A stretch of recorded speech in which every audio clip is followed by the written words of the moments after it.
ሀሊማ የምትባል ሴት ነበረች። ሀሊማ ቤት ውስጥ ብቻዋን የምትኖር ሴት ናት። አንዳንድ ምግቦች በትርፍ ሰዓቷም አንዳንድ ስፌቶች እየሰፋች ብዙ አመታት ብቻዋን ትኖር ነበር። አንዳንድ ጊዜ ቁጭ ብላ ስለ ራሷ ነገር ታስባለች። ብዙ አመታት ቁጭ ብላ የሚያገባትን ሰው ለትዳር የሚሆናትን ሰው ቁጭ ብላ ትጠባበቅ ነበር። ያለ ነሲብ ሆኖ በ20 አመት የሚበልጣትን ሰው አገባች። ይሄ ሰው ስሙ አጅባን ይባላል። አጅባን በጣም ይጎዳታል። ቤት ውስጥ በስራ ይጎዳታል፣ በዱላ ይጎዳታል፣ ያሰቃያን ነበር። እኔ እኮ ያገባውሽ ለከዳምነት ነው እንጂ ሚስት ላረግሽ አይደለም ብሎ ያሰቃያን ነበር። እሷም ዱዓ ታረግለታለች። ለራሷም ሰብር አርግታ እሱንም ሂዳያ እንዲሰጠው ዱዓ ታረግ ነበር። ብዙ ጊዜ ቁጭ ብላ ለምንድነው ግን ይሄን ሰውዬ ያገባሁት? ለምንድነው ይሄ ሰው ለኔ ባለቤት የሆነው ብላ ታስብ ነበር። እሱ የመታትን ፊቷ ላይ እንዳይታይባት ብዙ ጊዜ እየሸፋፈነኝ ነው ወደ ውጭ የምትወጣው። ቁጭ ብላ ወደ ውጭ ስታይ ከባላቸው ጋር የሚደሰቱ የሚሳሳቁ ስታይ በጣም ትቀና ነበር። እንደዛው እያለች አንድ ጊዜ ውሃ ልቀዳ ከቤት ወጣ ሄደች። የሄደችበት ቦታ 5 ፈረስ ተቀምጠው መጡባት፣ ወንዶች ማለት ነው። 5 ፈረስ የተቀመጡ መጡ። ወረዱና ረጅም መንገድ ነው የተጓዝነው የመጣ ነው። ስለዚህ ፈረሳችን ውሃ ጠማቸው፣ እስቲ አጠጭልን ብሎ ለመኗት። እሷም እሺ ብላ እስከሚበቃቸው ውሃውን አጠጣቻቸው። እኛ የአለቃችን ዘበኛ ነን። ከአለቃችን ስር ልጁ ታማ ሰመክ በልታ ጉሮሮ ውስጥ እሾኩ ገባ። ስለዚህ የሚያክም ሰው እዚህ ገጠር አለ ብለውን የመጣ ነው። ካወቅሽ እምታቂ ከሆነ ጦቅሚንና ንገሪን አሏት። እሷም በፈገግታ ቆም ብላ ከራሷ ጋር ማሰብ ጀመረች። ባሏ ብዙ ነገር ያክም ነበር። ውሃ ራሱ ሲይዝ ተልጅ ይሆን ነበር። ስለዚህ ወደ እነሱ ሄዳ እኔ ያልኳችሁን ካረጋችሁ አሳያችኋለሁ አለቻቸው። እሷም የፈለገችው እሱን አሳስራ ለማስደደብ ነው። መበቀል ፈልጋለች ባሏን። ስለዚህ አሳየች ለነሱ በእጇ እሱ ያለበት ቦታ አሳየቻቸው። እነሱም ሄዱና አይተው እውነቷን እንደሆነ አረጋግጠው እሺ የምትፈልጊውን እናረግልሻለን ብለው እስከሚበቃው ቀጥቁጡልኝ ብላ ነገረች። ከዛ እነሱም እሱ ጋር ሄዱና ማናችሁ እናንተ ብሎ ተገርሞ እያያቸው ነበር። ምን ፈልጋችሁ ነው ከኔ? እኔ ምንም ለቀና አላቅም ሂዱልኝ ብሎ እምቢ አለ። ከዛ በኋላ እምቢ ሲል በእንጨት አስረውት ወደ እንጨት ላይ አስረውት መግረፍ ጀመሩ። ሁሉም ዱላ ይዘው እሱም መቀጥቀጥ ጀመሩ። እሷም የተሰቃየችውን ያህል እሱን መበቀል ጀመረች።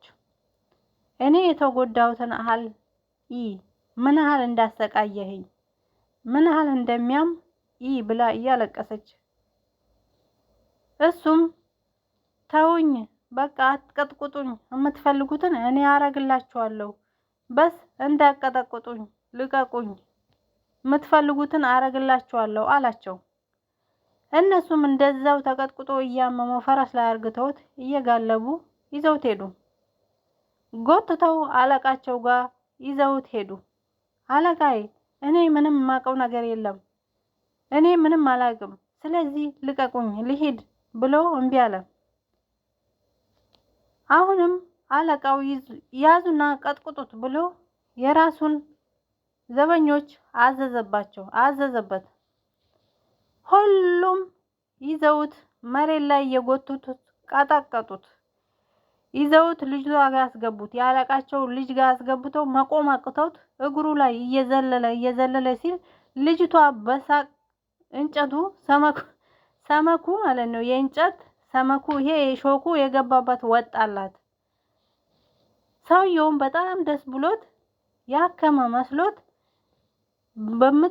በምትፈልገው እኔ ክሳሃለሁ፣ የምትፈልገውን ነገር ጠይቀኝ፣ እኔ ክሳሃለሁ ልጄን ስላዳንክልኝ አለው። እኔ አለቃዬ ምንም ነገር አልፈልግም፣ ወደ ቤቴ ወደ አገሬ መልሱኝ አለ። አይ መልሳለሁ፣ ግን የሆነ ስጦታ እሰጥሃለሁ፣ የምትፈልገውን አረግልሃለሁ፣ ትሄዳለህ፣ ይሄ በጋሪ ይዘን እንሄዳ ይዘው ይሄዳሉ አሉት። ከዛ ብዙ ሰው እዛ ያሉት ሰፈር ሰምተው ሐኪም እንደሆነ ሐኪሙ ጋር አለቃው ጋር ሐኪም እንዳለ ሰምተው ብዙ ታማሚዎች ሄደው ሊታከሙ ፈለጉ። ከዛ አለቃው ብዙ ሰዎች መታከም ይፈልጋሉ፣ አንተም መምጣት ከሰሙ በኋላ መታከሙ ይፈልጋሉ፣ ስለዚህ ታክማቸውና ትሄዳለህ አሉት። እሱም በጣም ግራ ገብቶት እሺ የምትፈልገው እኔ ያረግልሃለሁ አለቃዬ፣ ምንም ችግር የለም አለው።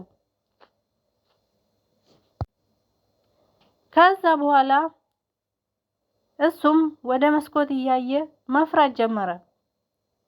ብዙ ሰው እሱን እየተጠባበቁ ነበር። ከዛ በኋላ እሱም ማልቀስ ጀመረ። ያ ረቢ ምንድነው ጥፋቴ?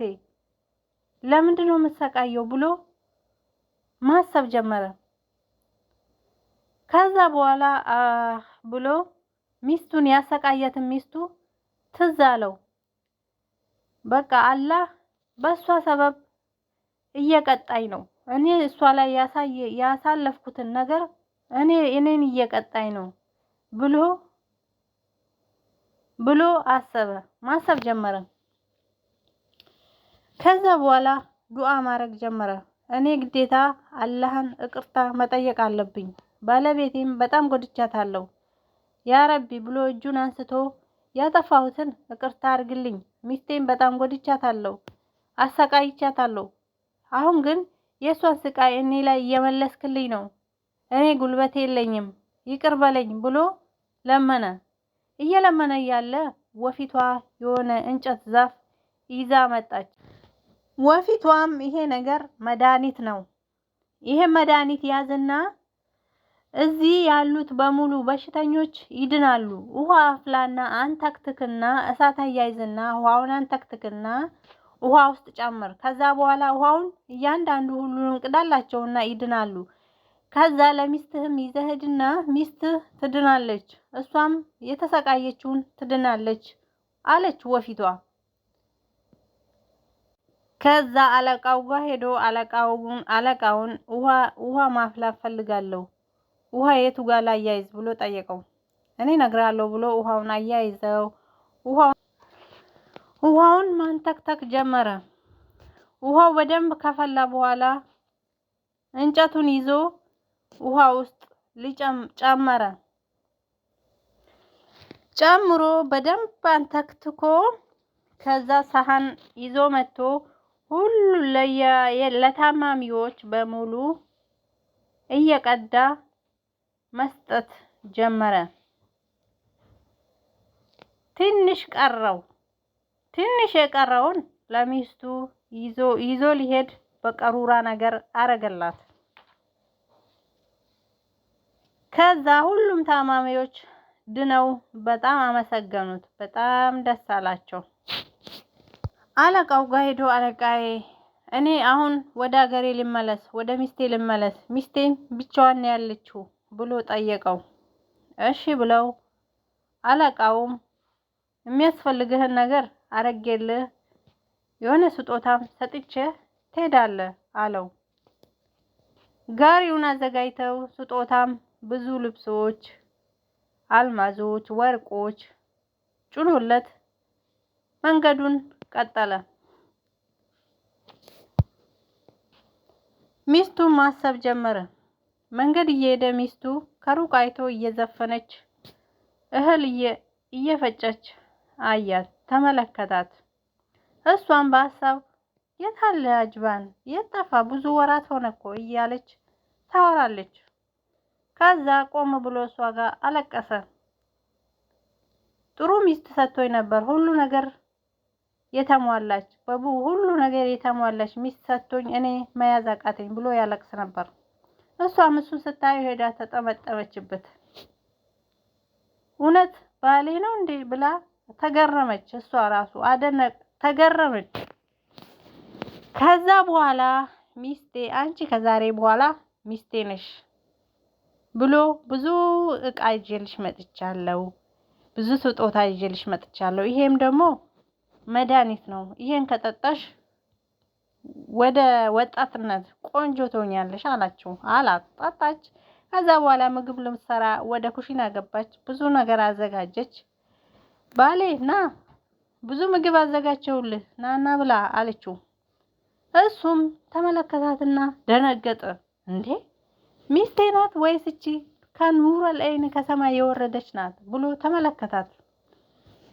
በቃ ራሱን ማመን አቃተው። እኔ እኮ ሚስትህ ነኝ፣ ምን ሆነሃል? እኔ እኮ ሚስትህ ነኝ አለችው። እሱም እቺማ ኑረል አይን ከሰማይ የወረደች ናት፣ ሚስቴ ናት። እውነት አንቺ ሀሊማ ነሽ?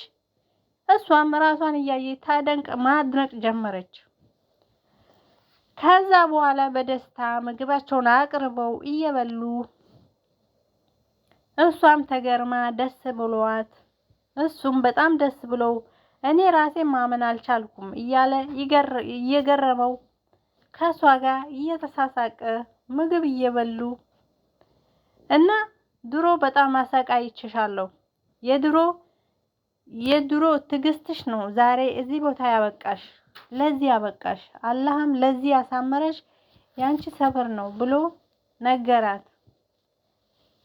እሷም በጣም ደስ ብሎ አብረው መኖር በፍቅርና በደስታ አብረው መኖር ጀመሩ። በዚህ ላይ ይጠናቀቃል።